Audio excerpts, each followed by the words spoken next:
Welcome back to our channel Info 366. இன்னைக்கு என்ன இன்ஃபர்மேஷனோட நான் உங்களை சந்திக்கிறேன் அப்படின்னா, நம்ம முதலமைச்சர் விஜய் அவர்களோட ஒரு அபிஷியல் போட்டோ ரிலீஸ் பண்ணியிருக்காங்க. அதுக்கான காரணம் என்ன? மகளிர் உரிமை தொகை மட்டும் கிடையாது, கவர்மெண்ட் ஸ்டாஃப், டீச்சர்ஸ், ரிட்டையர் ஆன பென்ஷன் வாங்கிட்டு இருக்க எல்லாருக்குமே முக்கியமான ஒரு அறிவிப்பை முதலமைச்சர் விஜய் அவர்கள் சொல்லியிருக்காங்க. பிரதமர் மோடி அவர்களுக்கு திடீர்னு ஒரு கடிதம் எழுதியிருக்காரு. அந்த கடிதத்துல அவர் என்ன சொல்லியிருக்காங்க, திரும்பவும் ஊரடங்கு போட போறதா பிரதமர் மோடி அவர்கள் சொல்லியிருக்காங்களே, அது உண்மையா உருட்டா? இது எல்லாத்த பத்தியும் தான் இந்த வீடியோல ரொம்ப டீடைலா பேச போறோம். சோ வீடியோவை ஸ்கிப் பண்ணாம ஃபுல்லா பாருங்க. 2026 சட்டமன்ற தேர்தல் ஆரம்பிக்கிறதுக்கு, அதாவது எலெக்ஷன் ஸ்டார்ட் ஆகிறதுக்கு முன்னாடி தலைமைச் செயலகத்திலிருந்து முன்னாள் முதல்வராக இருந்த மு.க. ஸ்டாலின் அவர்களோட போட்டோலாம் ரிமூவ் பண்ணிட்டாங்கல்ல. இப்ப யாரு ஆட்சிக்கு வந்திருக்கா? தாவேகா தலைவர் விஜய் அவர்கள் தான் முதலமைச்சர் ஆயிருக்காங்க. அவங்களோட அபிஷியல் போட்டோ ஒன்னு ரிலீஸ் பண்ணிருக்காங்க. தலைமைச் செயலகத்துல அந்த போட்டோ தான் இதுக்கப்புறமா இருக்கும். தலைமைச் செயலகத்துல மட்டும் இல்ல, அரசு நிறுவனங்கள்ல, ஆபீஸ்ல, அரசு கட்டிடங்கள்ல எல்லா இடத்துலயுமே இதுக்கப்புறமா முதலமைச்சர் விஜய் அவர்களோட போட்டோ தான் இருக்கும். இதை பார்த்துட்டு சமூக ஊடகங்கள்ல எல்லாரும் சிஎம் எவ்வளவு ஹேண்ட்ஸமா இருக்காரு, எவ்வளவு கியூட்டா இருக்காரு அப்படின்னு சொல்லி ஃபயர்லாம் விட்டுட்டு இருக்காங்க. அவர் எப்பவுமே ஹேண்ட்ஸம் தான், கியூட் தான். ஆனா அவர் அடுத்தடுத்து பண்ண போற திட்டங்கள் எல்லாம் மாசா இருக்கா, அது மக்களுக்கு பயனுள்ளதா இருக்கா அப்படிங்கறத பத்தி நம்ம தெரிஞ்சுக்கணும்ல. முதலமைச்சரா விஜய் அவர்கள் ஆனதுக்கு அப்புறமா, பதவி ஏற்றதுக்கு அப்புறமா நிறைய விஷயங்களை பண்ணிட்டு இருக்காங்க. அதோட அடுத்த கட்டமா என்ன பண்ணிருக்காங்க அப்படின்னா, இதுக்கு முன்னாடி திமுகவோட ஆட்சியில கலைஞர் மகளிர் உரிமை தொகை 1000 ரூபாய் கொடுத்துட்டு இருந்தாங்கல்ல, அதை இன்னைக்கு மே 15ஆம் தேதி அவங்க எல்லாரோட அக்கௌண்ட்லயே கிரெடிட் ஆகணும். ஆனா அதை முதலமைச்சர் விஜய் அவர்கள் பண்ணுவாங்களா அப்படின்னு சொல்லி எல்லாருமே அவர் மேல ஏகப்பட்ட விமர்சனங்கள் வச்சாங்க. ஆனா இன்னைக்கு என்ன பண்ணிட்டாங்க, மகளிர் உரிமை தொகை எல்லாரோட அக்கௌண்ட்லயும் கிரெடிட் ஆயிருக்கு. 1.31 கோடி மகளிரோட அக்கௌண்ட்ல 1000 ரூபாய் இன்னைக்கு கிரெடிட் ஆயிருக்கு. இது நல்ல ஒரு விஷயமா இருந்தாலும், இன்னொரு பக்கம் என்ன கேக்குறாங்க அப்படின்னா, நீங்க உங்களோட தேர்தல் அறிக்கையில 2500 ரூபாய் கொடுப்பேன் அப்படின்னு சொல்லியிருந்தீங்கல்ல, அது என்னாச்சு அப்படிங்கிற மாதிரியான கேள்விகள் எல்லாம் கேட்டிருக்காங்க. அது சம்பந்தமான விஷயங்கள் பேச்சுவார்த்தை போயிட்டு இருக்கு. நம்ம தமிழ்நாட்டோட நிதி நிலைமை என்ன இருக்கு, கடன் எவ்வளவு இருக்கு, இதுக்கு முன்னாடி அவங்க எவ்வளவு கடன் வாங்கி வச்சிருக்காங்க, அது எல்லாத்தையும் பொறுத்து தான் அவங்க தேர்தல் அறிக்கையில சொன்ன ஒவ்வொரு விஷயங்களையுமே பண்ண முடியும். ஆனா நீங்க யோசிச்சு பாருங்க, ஏற்கனவே ஆட்சியில இருந்த ஒருத்தவங்களோட திட்டத்தை இப்போ இருக்கவங்க கண்டினியூ பண்ணணும் அப்படிங்கறதே அவர் பண்ணாம கூட இருந்திருக்கலாம். ஆனா மக்களோட நலனுக்காக அவர் ஒவ்வொரு விஷயத்தையுமே பார்த்து பண்ணிட்டு இருக்காங்கல்ல, அது உண்மையிலே வேற லெவல் அப்படின்னு தான் சொல்லணும். இன்னொரு முக்கியமான ஒரு விஷயம் என்ன பண்ணிருக்காங்கன்னா, கவர்மெண்ட் ஸ்டாஃபா இருக்கட்டும், டீச்சர்ஸ், ரிட்டையர் ஆன பென்ஷன் வாங்கிட்டு இருக்க எல்லாருக்குமே இதுக்கு முன்னாடி இந்த அகப்படி விலை உயர்வு அப்படிங்கிறது 58% இருந்துச்சு. அதை இப்ப 60% ஆக்கியிருக்காங்க. 2% தானே ஆயிருக்கு, இதுல என்ன இருக்கு அப்படின்னு சொல்லி நீங்க கேட்கலாம். ஆனா இந்த 2% அப்படிங்கிறது அவங்க எல்லாருக்குமே எவ்வளவு பெனிஃபிட் தெரியுமா? அது எவ்வளவு பெனிஃபிட் அப்படிங்கறத தெரிஞ்சுக்கிறதுக்கு முன்னாடி இந்த அக விலைப்படி உயர்வு அப்படின்னா என்னங்கறத தெரிஞ்சுக்கலாம். இதை டியரன்ஸ் அலவுன்ஸ் அப்படின்னு சொல்லுவாங்க. நார்மலா பேசிக் சேலரி இருக்கும்ல, அது இல்லாம எக்ஸ்ட்ரா ஒரு சம்பளம் கொடுக்கிறது தான்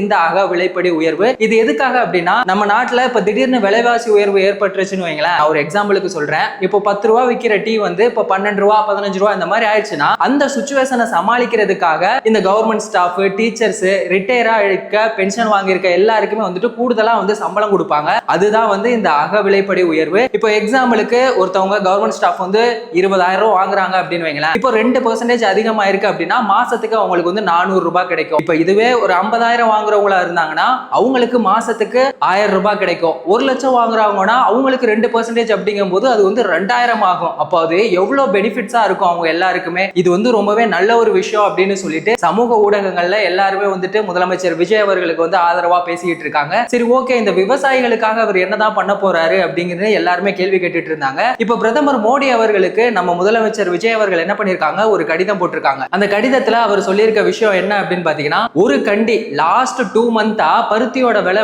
54,700 ரூபாய் இருந்தது. இப்போ 67,700 ரூபாய் ஆயிருக்கு. அந்த பஞ்சில இருந்து தயாரிக்கிற நூல் பாத்தீங்கன்னா 301 ரூபாய் இருந்தது, இன்னைக்கு 330 ரூபாய் இருக்கு. இது இப்படியே போச்சுன்னா இந்த டெக்ஸ்டைல்ஸ் கம்பெனியா இருக்கட்டும், இல்ல அங்க வேலை பார்க்கிற நடுத்தர குடும்பத்தை சேர்ந்தவங்களோட வேலை வாய்ப்பு அப்படிங்கிறது கேள்விக்குறியாயிரும். அவங்களுக்கு வேலை இல்லாத ஒரு நிலைமை ஆயிரும். இப்போ ஒரு கம்பெனி நல்ல ஒரு லாபத்துல போனா தானே அங்க இருக்க வேலை செய்யற தொழிலாளிகளுக்கு லாபம் வரும். அவங்களுக்கே நஷ்டமா இருக்கும்போது அவங்க என்ன பண்ணுவாங்க, வேலைக்கு ஆட்களே தேவையில்லை அப்படின்னு சொல்லி விட்டுருவாங்கல்ல. அந்த மாதிரியான ஒரு சுச்சுவேஷன்ல தான் இருக்கும். இதுக்காக பிரதமர் மோடி அவர்கள்ட்ட நம்ம முதலமைச்சர் விஜய் அவர்கள் என்ன சொல்லியிருக்காங்கன்னா, இந்த பஞ்சு வாங்குறோம்ல வெளிநாட்டுல இருந்து, அதோட இறக்குமதியான 11% வரியை வந்து தடை பண்ணணும், ரத்து பண்ணணும் அப்படின்னு வந்து சொல்லியிருக்காங்க. அது எந்த அளவுக்கு அடுத்து சாத்தியமாகும் அப்படிங்கறதெல்லாம் பிரதமர் மோடி அவர்கள் அது சம்பந்தமா என்ன ரெஸ்பான்ஸ் பண்ண போறாரு அப்படிங்கறத பொறுத்து தான் இருக்கு. இன்னொரு முக்கியமான ஒரு விஷயம், காலையிலே வந்துட்டு ஹார்ட் அட்டாக் வர்ற மாதிரியான ஒரு சம்பவம், ஒரு நியூஸ் தான் வந்து சோசியல் மீடியால வைரலா போயிட்டு இருக்கு. இந்த பெட்ரோல் டீசல் விலை வந்து உயர்ந்துருச்சு அப்படின்னு வந்து சொல்லியிருக்காங்க. சரி, ஓகே, எப்பவும் போல இந்த பெட்ரோல் டீசல்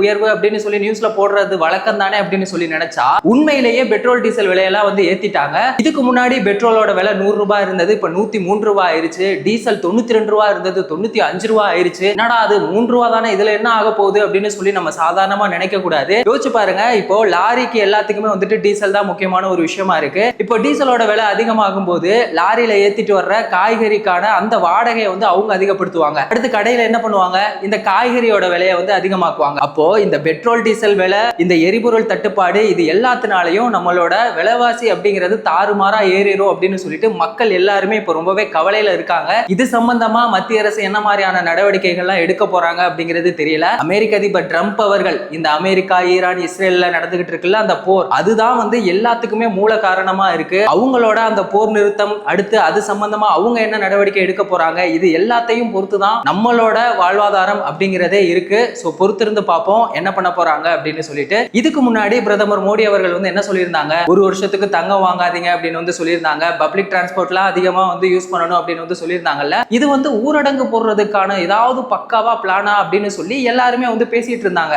இப்ப என்ன பண்ணிட்டாரு, டெல்லியில மினி லாக்டவுன் அப்படிங்கிற ஒரு விஷயத்தை வந்து கொண்டு வந்திருக்காரு. டெல்லியில என்ன மாதிரியான ரூல்ஸ் எல்லாம் கொண்டு வந்திருக்காங்கன்னா, வாரத்துல 2 நாள் வந்து கவர்மெண்ட் ஸ்டாஃபுக்கு வந்து ஒர்க் ஃப்ரம் ஹோம் இருக்கும் அப்படின்னு சொல்லியிருக்காங்க. அதுக்கப்புறமா கவர்மெண்ட் ஸ்டாஃபோட அந்த ஆஃபீஸ் டைமிங் இருக்குல்ல, அதை வந்து 10:30 காலையில 10:30 மணிக்கு நைட்டு 7 மணி வரைக்கும் இருக்கும் அப்படின்னு வந்து சொல்லியிருக்காங்க. மண்டே வந்து இதுக்கப்புறமா அவங்க எல்லாருக்கும் மெட்ரோ டே அப்படின்னு வந்து சொல்லியிருக்காங்க. மோஸ்ட்லி எல்லாருமே மண்டே வந்து மெட்ரோ தான் யூஸ் பண்ணணும் அப்படின்னு சொல்லியிருக்காங்க. பப்ளிக் டிரான்ஸ்போர்ட்டை அதிகமா யூஸ் பண்ணணும், இ வெஹிக்கிளோட பயன்பாடு அப்படிங்கிறத அதிகமா யூஸ் பண்ணணும் அப்படின்னு வந்து சொல்லியிருக்காங்க. சரி, எங்க எல்லாரையுமே சொல்றீங்களே, நீங்க எப்படி இருக்க போறீங்க அப்படின்னு சொல்லி நம்மளை யாரும் கேள்வி கேட்டக்கூடாது அப்படின்னு சொல்லிட்டு பிரதமர் நரேந்திர மோடி அவர்கள் என்ன பண்ணிருக்காங்கன்னா, அவரோட பாதுகாப்பு வாகனமான அந்த கான்வாய் பாதுகாப்பு இருக்குல்ல, அதை வந்து 50% வந்து கம்மி பண்ணிட்டாங்க. சரி, ஓகே, இந்த கான்வாய் அப்படின்னா என்ன? இந்த கான்வாய் அப்படிங்கிறது என்னன்னா, முதலமைச்சரா இருக்கட்டும், இல்ல நம்மளுடைய பிரதமரா இருக்கட்டும், முக்கியமான தலைவர்கள் எல்லாரோட அவங்களோட வாகனத்துக்கு முன்னாடியும் பின்னாடியும் நிறைய வாகனங்கள் வந்து போகுது இல்ல, அதுதான் வந்துட்டு இந்த கான்வாய் பாதுகாப்பு. அதை வந்து கம்மி பண்ணணும் அப்படின்னு சொல்லியிருக்காரு. முடிஞ்ச வரைக்கும் என்ன பண்ணிருக்காங்க, இவி வெஹிக்கிளா அதை வந்து யூஸ் பண்ணணும் அப்படிங்கிற மாதிரியான விஷயங்களை வந்து சொல்லியிருக்காங்க. இப்போ டெல்லியில மினி லாக்டவுன் போட்டிருக்காங்க. அடுத்து இங்கேயும் லாக்டவுன் போடுறதுக்கான வாய்ப்புகள் இருக்குமா என்னன்னு தெரியல. அது சம்பந்தமான பேச்சுவார்த்தை அப்படிங்கிறது போயிட்டு இருக்கு. சோ எல்லாத்துக்குமே நம்ம வந்து முடிஞ்ச வரைக்கும் தயாரா இருக்கணும். பாப்போம் அடுத்து என்னெல்லாம் பண்ண போறாங்க அப்படிங்கிறத. முதலமைச்சர் விஜய் அவர்கள் வந்து முதலமைச்சரா பொறுப்பேற்றதுக்கு அப்புறமா நிறைய திட்டங்களை வந்து கொண்டு வந்துட்டே இருக்காங்க. முக்கியமான அறிவிப்புகள் எல்லாம் வந்து கொண்டு வர்றாங்க. அது எல்லாமே வந்து மக்களுக்கு பயனுள்ளதா இருக்கா? பிரதமர் நரேந்திர மோடி அவர்கள் ஊரடங்கு போடுறதுக்கான வாய்ப்பு இருக்கா? இதை பத்தின உங்க கருத்தை மறக்காம கமெண்ட் செக்ஷன்ல சொல்லுங்க. முதலமைச்சர் விஜய் அவர்கள் இதுக்கப்புறமா கொண்டு வர போற திட்டங்களா இருக்கட்டும், இல்ல முக்கியமான அறிவிப்புகள் வந்து மக்களான நமக்கு பயனுள்ளதா இருக்குமா, இல்ல அதுல ஏதாவது குறை இருக்கா, அது எல்லாத்தையுமே 10 நிமிஷத்துல ரொம்ப டீட்டெயிலா நீங்க தெரிஞ்சுக்கணும் அப்படின்னா நம்ம சேனலை மறக்காம சப்ஸ்கிரைப் பண்ணுங்க. உங்க ஃப்ரெண்ட்ஸுக்கும் ஷேர் பண்ணி சப்போர்ட் பண்ணுங்க. வேறொரு வீடியோல வேறொரு இன்ஃபர்மேஷன்ல திரும்பவும் சந்திக்கலாம்.